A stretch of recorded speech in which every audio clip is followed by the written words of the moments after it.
Morning students. मैं दिग्विजय सिंह आज 11th class का आपके लिए चैप्टर लेकर आया हूँ कॉम्प्लेक्स नंबर, जो कि आपको आईआईटी और आपके स्कूल सिलेबस में दोनों में ही बहुत इंपॉर्टेंट है, बहुत इंटरेस्टिंग है। देखिए इसको कैसे आज पढ़ना है, क्या जो करना है इसमें। हम लोग शुरू ध्यान करने से वाले हैं वीडियो को बच्चों, देखिएगा और बहुत अच्छी वो तरीके से इसको हमारा क्लियर कीजिएगा। 11th ओके, का थैंक यू। चैप्टर है, यानी 11th क्लास की बात करें हम लोग, ठीक है। 11th क्लास जो कि 10th to 11th moving students हैं उनके लिए, ठीक है। इनके लिए ये क्लास की जा रही है, ये लेक्चर प्लान मैं कर रहा हूँ, ठीक है। आज का जो हमारा टॉपिक है बच्चों, वो 11th क्लास का है और ये इस चैप्टर का नाम है कॉम्प्लेक्स नंबर। ये मेरा फर्स्ट लेक्चर है इसमें, ठीक है। तो फर्स्ट लेक्चर में हम लोग आज स्टार्ट करेंगे कॉम्प्लेक्स नंबर, देखिए क्या होता है, ठीक है। और फिर इसको समझते हुए फिर आगे बढ़ेंगे हम लोग, ठीक है। कॉम्प्लेक्स नंबर, सबसे पहली बात तो हम ये समझे कि एक्चुअली कॉम्प्लेक्स नंबर है क्या।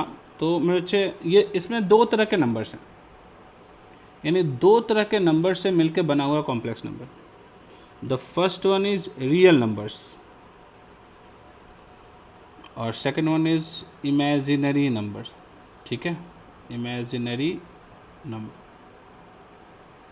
रियल नंबर के बारे में आप सब जानते हो कि 1, 2, -1, -√2, -10/3, रैशनल, इरेशनल, -1/√3, पाई, ई, ये सब रियल नंबर्स है, ठीक है।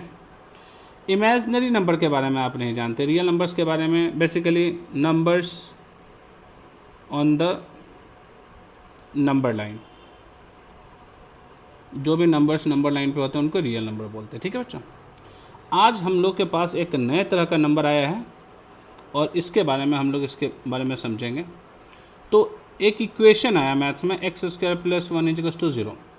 जब इसको सॉल्व किया लोगों ने तो x² = -1, फिर x की वैल्यू √(-1) बनी, ±√(-1). और ये जो √(-1) आया, इसके बारे में एक मैथमेटिशियन थे, उनका नाम था कॉन ऑफ डेंगिंग, ठीक है। इन्होंने सबसे पहले, ये ग्रीक और यूनान के मैथमेटिशियन थे, इन्होंने सबसे पहले बोला कि ये आयोटा है, मतलब बोला कि नॉट अ रियल नंबर, ये रियल नंबर नहीं है। सबने पूछा क्यों नहीं है, because it not lies on number line. तो इन्होंने अपने भाषा में, अपने देश की भाषा में इन्होंने बोला कि ये आयोटा है। आयोटा एक ग्रीक वर्ड है, और जब आयोटा का ट्रांसलेशन किया गया तो इंग्लिश ट्रांसलेशन आयोटा का जो बना वही बना बच्चों इमेजिनरी। और दोनों में आई ही फर्स्ट लेटर था, इसका फर्स्ट लेटर आई था, इसका ही फर्स्ट लेटर आई था। तो यही इसका सिंबल मान लिया गया, और इसका जो सिंबल माना गया वो सिंबल हमारा बन गया बच्चों आई। तो एक नया सिंबल आ गया I, which is √(-1). This is called iota या इमेजिनरी नंबर। ये यहाँ पर आ गया हमारे पास, ठीक है। मैं ये मान के चल रहा हूँ कि आप लोग 10th से अभी 11th में आए हैं और आपको बेसिक का कोई आइडिया नहीं है। हम बहुत बेसिक से, बहुत जीरो लेवल से शुरू करें। यहाँ से यदि हम कुछ एग्जांपल्स और समझें इसको, कि √(-25) को यदि हम सॉल्व करने की कोशिश करें तो √(-5) का स्क्वायर, तो बच्चों ये जो हो जाएगा √(-1) × 5 का स्क्वायर, तो ये हो गया 5 आयोटा, ठीक है।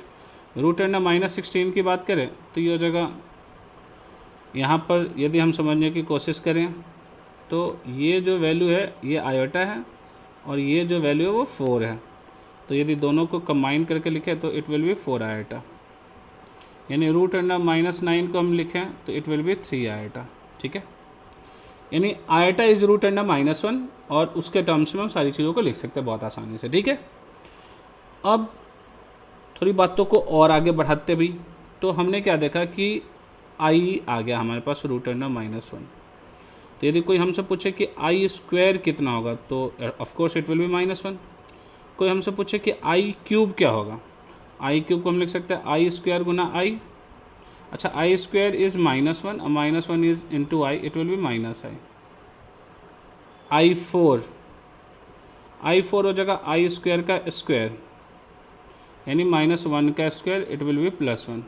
यानी हम किसी भी पावर को, आई के किसी भी पावर को, मान लो आई की पावर 19 है, तो इसको हम लिख सकते हैं आई की पावर 16 इंटू आई की पावर 3, और आई की पावर 16 आई की पावर 4 इंटू आई क्यूब, और आई की पावर 4 1 है, और आई क्यूब माइनस आई है, इट विल बी माइनस है। तो हमें ये 4 याद रखने हैं। ये MRL हो गया। MRL का मतलब बच्चों, मुझे रट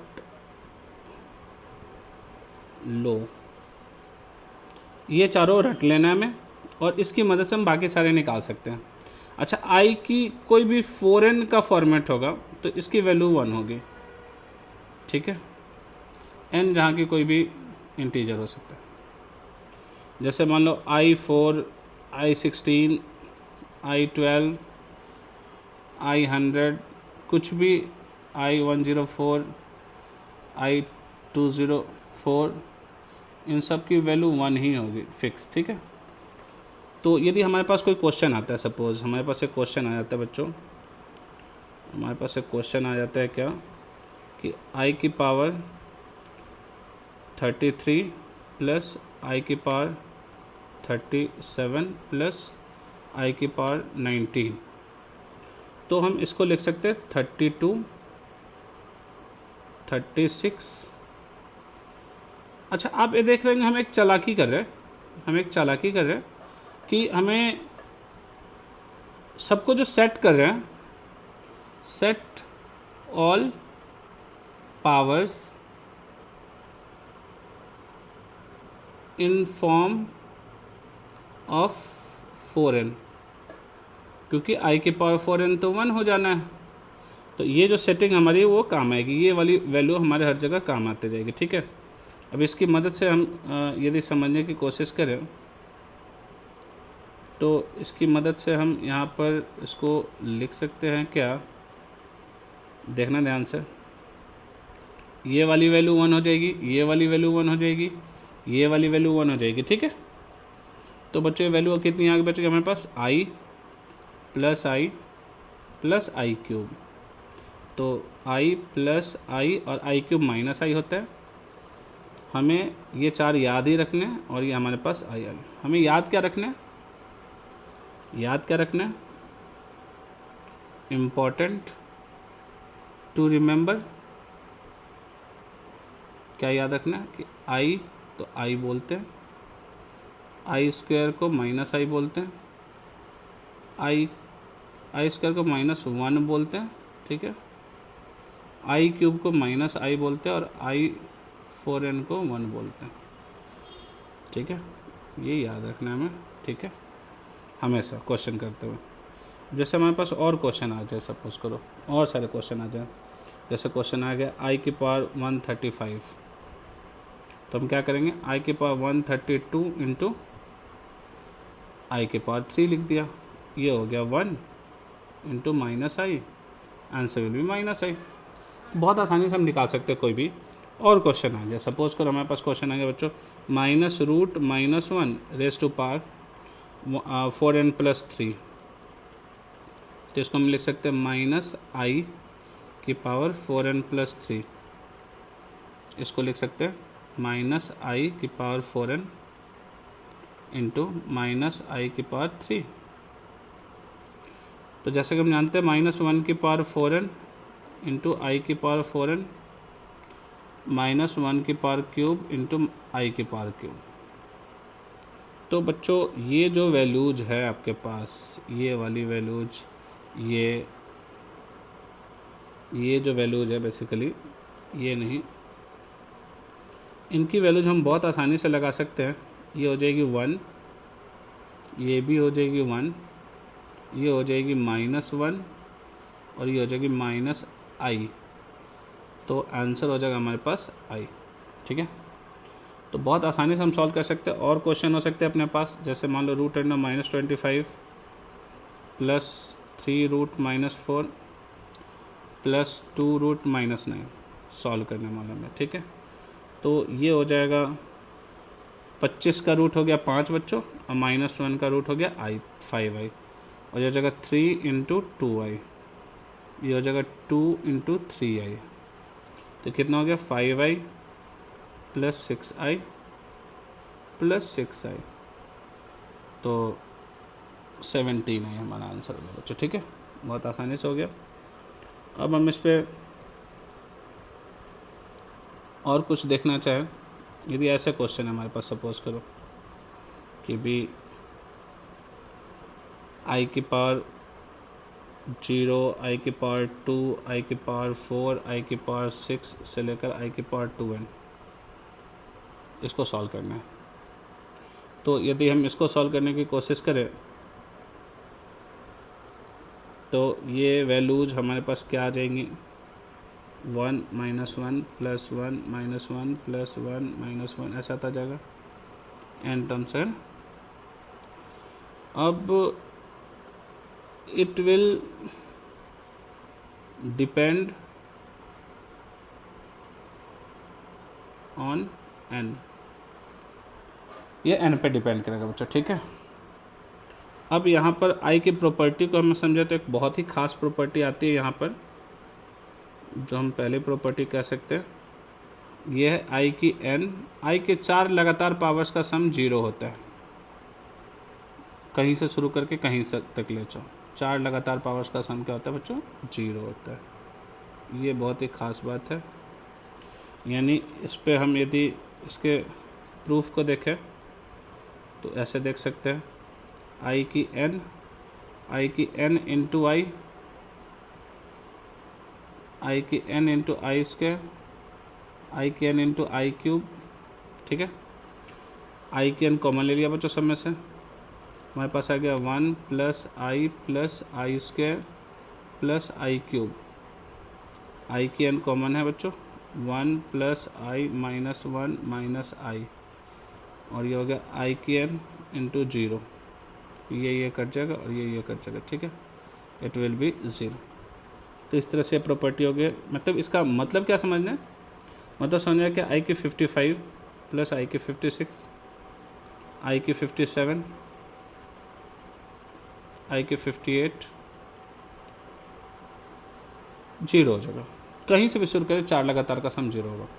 अच्छा, मान लो अपने पास एक क्वेश्चन आ गया, समेशन i की n + i की n + 1 n1 से 13, तो हम इसको कैसे सॉल्व करेंगे। सॉल्व करने के लिए सबसे पहले क्या करेंगे, सिग्मा को खोलेंगे, ये सिग्मा साइन है, सिग्मा p + q को हम लिख सकते हैं बच्चों, sigma p + sigma q, sigma को अलग अलग किया जा सकता है, तो सिग्मा i की n लिख लेंगे हम लोग यहाँ पर n1 से 13 + सिग्मा i की n + 1 n1 से 13 लिख सकते हैं इसको, ये हो जाएगा i की 1 + i की 2, i की 3 से लेकर i की 13 तक, इधर हो जाएगा i की 2, i की 3 से लेकर i की 14 तक। और यदि हम देखें यहाँ पर 4 के हिसाब से, तो 1 से 12 तक का सम 0 हो जाएगा, तो i की 13 बचेगा, और इसमें 2 से 13 का 0 हो जाएगा सम, उधर बच जाएगा i की 14, तो ये हो जाएगा i की 12 × i की 12 × i², ये हो जाएगा i + i² और i² बच्चों हो गया -1, दिस विल बी i - 1। तो हमें ये ध्यान देने की चीज़ है कि भी क्या करना है क्या नहीं करना है, कैसे सॉल्व करना है, इट्स अ इम्पॉर्टेंट वन, ठीक है। अब यहीं से हमारा शुरुआत होता है कॉम्प्लेक्स नंबर का। जो हमारा कॉम्प्लेक्स नंबर है बच्चों, कॉम्प्लेक्स नंबर है, ये एक real plus imaginary, real plus imaginary का हमारा, इनको मिलाने से ही हमारा कॉम्प्लेक्स नंबर बनता है, ठीक है। जैसे हमने मान लो x + iy लिखा और इसको z से रिप्रेजेंट करिए, तो this is a complex number, ठीक है। जिसमें कि हमारे पास x रियल नंबर है, y भी रियल नंबर है और i जो है वो √-1 है। अच्छा, ये जो सिंबल होता है इसका मतलब होता है बच्चों बिलोंग्स टू, ठीक है, ये ध्यान रखेंगे। तो z एक कॉम्प्लेक्स नंबर है,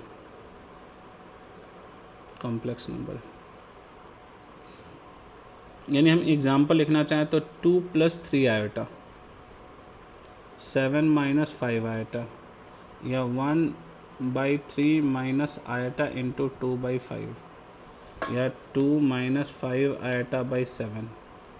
ये सारे कॉम्प्लेक्स नंबर्स हो गए, ठीक है। तो कुछ खास बातें यहाँ से निकल के आती है कि एक तो real part of Z, RE symbol हो गया इसका, और ये x, और एक होता है बच्चों इमेजिनरी पार्ट ऑफ जेड, इसको इमेजिनरी ऑफ जेड लिखते हैं, विच इज़ y। एक्चुअली ये रियल और इमेजिनरी हर एक में x y है। देखो आप ध्यान से देखो, हर एक एग्जाम्पल को गौर से देखो, तो यहाँ पर ये बच्चों x है और ये y है, ये x है, ये y है, इसमें भी x है 1/3 और y है -2/5, ठीक है। कुछ भी हम लिखते हैं, मान लो हमने कुछ भी एग्जाम्पल लिया, z बराबर 7 - 5 आयोटा बाई 3, तो एक x बना इसमें 7/3 और एक y बना हमारा -5/3। This is called real part of z and this is called imaginary part of z। तो हम कुछ भी लिखते हैं, जैसे 2 आयोटा -1/-3, तो इट विल बी 2/-3i -1/-3। तो अब हमारे पास ये ध्यान हमें रखना है कि ये वाला पार्ट जो है ये y होगा। क्यों? क्योंकि i के कारण, ये जो i है ना, जिसमें i लगा होगा वो y को इंडिकेट करेगा, ये y का इंडिकेशन, ठीक है। और ये जो वैल्यू है ये हमारा x है, ठीक है। सब में x और y है, फिक्स है, अलग अलग चीज़ें दोनों में, ठीक है। अब जैसे मान लो अपने पास क्वेश्चन आ जाते हैं, कोई सा भी क्वेश्चन आ जाता है, जैसे इसमें खासा क्वेश्चन है, किस तरह का आता है कि convert 1 - iota by 2 + iota in the form of a + iota b। तो इस तरह के क्वेश्चन को कैसे डील करना है? तो इस तरह के क्वेश्चन को सॉल्व करने के लिए कुछ नहीं करना बच्चों, हमें नीचे वाले आयोटा को हटाना है, कुछ नहीं करना है। क्या करना है, ये जो है ना, try to remove iota from denominator, और इसके लिए रैशनलाइज कर देंगे हम लोग। जैसे 1 - i/2 + i है, हमने गुना कर दिया 2 - i और 2 - i से। अब देखो क्या हो गया, ऊपर हो गया 1 - i इंटू 2 - i, और नीचे हो गया बच्चों 2 का स्क्वायर -i का स्क्वायर। तो यदि हम सॉल्व करना चाहें तो it will be 2 - 2i -i + i², गुना कर दिया, नीचे 4, i² की वैल्यू -1 होती है, तो 2 - 3i + -1 अपॉन 4 + 1, इसको सॉल्व कर देंगे बच्चों, तो ये वैल्यू आ गई हमारे पास 1 - 3i/5। अब ये हमारे पास a कितना हो जाएगा 1/5 और b हो जाएगा -3/5, और यह बन गया हमारा a + ib बराबर 1/5 + i इंटू -3/5, ठीक है। तो इस तरीके से हम इसको लिख सकते हैं बहुत आसानी से। और भी क्वेश्चन हो सकते हैं इस पर, जैसे और क्वेश्चन मान लो हम करना चाहें, जैसे एक ये क्वेश्चन करना चाहें कि 5 + 4i है अपॉन 4 + 5i है, is equals to a + ib, then find a + b। सबसे पहले सॉल्यूशन में हमें क्या करना है बच्चों, फिर से वही काम, 5 + 4i अपॉन 4 + 5i है, रैशनलाइज कर देंगे 4 - 5i अपॉन 4 - 5i, ऊपर हो जाएगा 5 + 4i into 4 - 5i divided by 4 का स्क्वायर माइनस 5i का स्क्वायर, आइडेंटिटी लग रहा है नीचे, ऊपर गुना कर देंगे तो 20 - 25i और हो गया बच्चों 16i - 20i स्क्वायर, और नीचे हो जाएगा बच्चों 16 - 25i स्क्वायर। और सॉल्व कर देंगे इसको, 20 - 9i प्लस 20 अपॉन 16 + 25, क्योंकि आई स्क्वायर की वैल्यू -1 रख दी तो 40 - 9i बाई 41, तो 40/41 माइनस आई इंटू 9/41, तो ए हो गया 40/41 और बी हो गया -9/41। तो a + b भी निकाल सकते बहुत आसानी से, 40/41 minus 9/41, it will be 31/41 answer हो गया बच्चों। ठीक है, तो हमें ध्यान देने की चीज़ है, हम कोई भी सभी क्वेश्चन बहुत आसानी से कर सकते हैं। जैसे मान लो अब अपने पास इस तरह का क्वेश्चन आ गया, ठीक है, क्वेश्चन आ गया कि if x + iy = 1/cos θ + iota sin θ, find x + 2y। तो सबसे पहले हम सॉल्यूशन में क्या करेंगे बच्चों, 1/cos θ + iota sin θ को सॉल्व करेंगे। इसे सॉल्व करने के लिए रैशनलाइज करने के लिए गुना करेंगे cos θ - i sin θ divided by cos θ - i sin θ। जैसे गुना करेंगे तो ऊपर आ जाएगा cos θ - i sin θ और नीचे आ जाएगा बच्चों क्या, cos स्क्वायर θ माइनस आई स्क्वायर sin स्क्वायर θ, ऊपर आ गया बच्चों cos θ - i sin θ divided by नीचे हो गया cos square θ plus sin square θ, तो नीचे 1 आ गया बच्चों, ऊपर आ गया cos θ - i sin θ। और जब इसको हम इक्वेट करेंगे किसके साथ, x + iy के साथ, तो जो x है हमारा वो cos θ हो जाएगा और जो y हो गया वो -sin θ, तो x + 2y it will be cos θ - 2 sin θ। ठीक है, इस तरीके से हमारा ये आंसर आ गया। आज के लिए हम इतना ही रखते हैं, आप NCERT से शुरुआत कर सकते हैं फर्स्ट एक्सरसाइज की, बाकी फिर नेक्स्ट क्लास में